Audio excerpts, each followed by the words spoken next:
ప్రతి విద్యార్థికి ఉపాధి కల్పించే విధంగా పరిశ్రమలను ప్రోత్సహిస్తున్నామని సీఎం రేవంత్ రెడ్డి అన్నారు.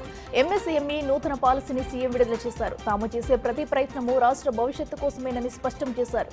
వ్యవసాయంలో కూడా యువత పెట్టుబడి పెట్టేలా ప్రణాళికలు రెడీ చేస్తున్నామని చెప్పారు. కొత్త మద్యం పాలసీకి ఏపీ ప్రభుత్వం ఆమోదముద్ర వేసింది. నాణ్యమైన బ్రాండ్లు అందుబాటులో ఉంచాలని నిర్ణయించింది. యావరేజ్గా మద్య ధరలు 99 రూపాయలు ఉండేలా కొత్త విధానం ఉండాలని నిర్ణయం తీసుకున్నారు. పలు రాష్ట్రాల్లో ఉన్న మద్యం పాలసీలను అధ్యయనం చేసిన తర్వాత కొత్త పాలసీకి మంత్రివర్గం ఆమోదం తెలిపింది. అసెంబ్లీ ఎన్నికల తర్వాత జగన్ కు వరుస షాక్లు తగులుతున్నాయి. వైసీపీకి మాజీ మంత్రి బాలినేని శ్రీనివాసరెడ్డి రాజీనామా చేశారు. రాజీనామా లేఖను జగన్ కు పంపించారు. కొద్ది రోజులుగా పార్టీలో తనకు అవమానం జరుగుతుందని ఆయన అసంతృప్తితో ఉన్నారు. ఇటీవల ఆయనను బుజ్జగించేందుకు విడుదల రజని రంగంలోకి దిగిన ప్రయోజనం లేకుండా పోయింది. తిరుమల లడ్డూపై ఏపీ సీఎం చంద్రబాబు చేసిన సంచలన వ్యాఖ్యలకు వైసీపీ నుంచి తొలి కౌంటర్ పడింది. గతంలో టీటీడీ పాలక మండలి చైర్మన్ గా పనిచేసిన వైసీపీ నేత వైవి సుబ్బారెడ్డి చంద్రబాబు వ్యాఖ్యలను ఖండించారు. ఈ మేరకు ట్వీట్ చేసిన ఆయన చంద్రబాబు చేసిన వ్యాఖ్యలు అత్యంత దుర్మార్గంగా పేర్కొన్నారు.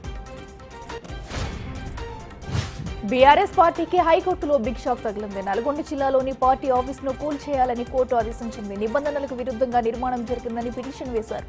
దీనిపై విచారణ జరిపిన కోర్టు నిర్మాణం పూర్తి అయిన తర్వాత పర్మిషన్ ఎలా ఇస్తారని ప్రశ్నించింది. 15 రోజుల్లో కూల్చివేయాల్సిందేనని కోర్టు స్పష్టం చేసింది.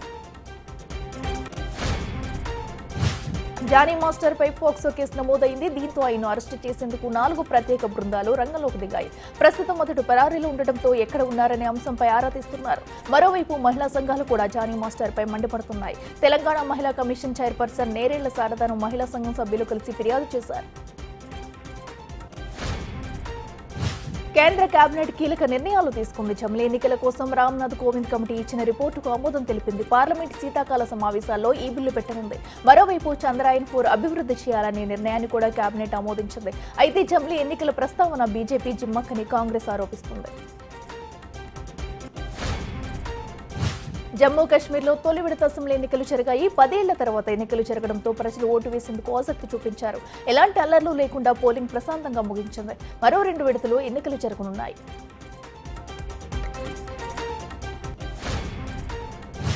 రాహుల్ గాంధీని ఉగ్రవాదని కేంద్ర మంత్రి రవనీత్ బిట్టు అనడంపై కాంగ్రెస్ శ్రేణులు దేశవ్యాప్తంగా ఆందోళన చేస్తుంది. పలు ప్రాంతాల్లో ప్రధాని మోడీ దిష్టి బొమ్మలను హస్తం నేతలు దగ్ధం చేశారు. మరోవైపు ఏపీలో పీసీసీ చీఫ్ షర్మిల ఆధ్వర్యంలో కూడా ఆందోళనలు జరిగాయి. కేంద్ర మంత్రి రవనీత్ బిట్టుపై విజయవాడ గవర్నర్ పేట పోలీసులకు ఆమె ఫిర్యాదు చేశారు.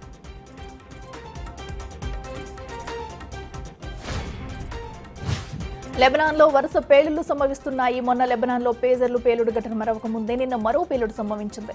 లెబనాన్లో వాకిటాకీలు పేలిన ఘటన వెలుగులోకి వచ్చింది. పేజర్ల పేలుళ్ల ఘటనలో మృతి చెందిన 3 హెజ్బుల్లా సభ్యులు ఓ చిన్నారికి అంత్యక్రియలు చేస్తున్న సమయంలోనే లెబనాన్ రాజధాని బీరూట్లో పేలుళ్లు చోటు చేసుకున్నాయి.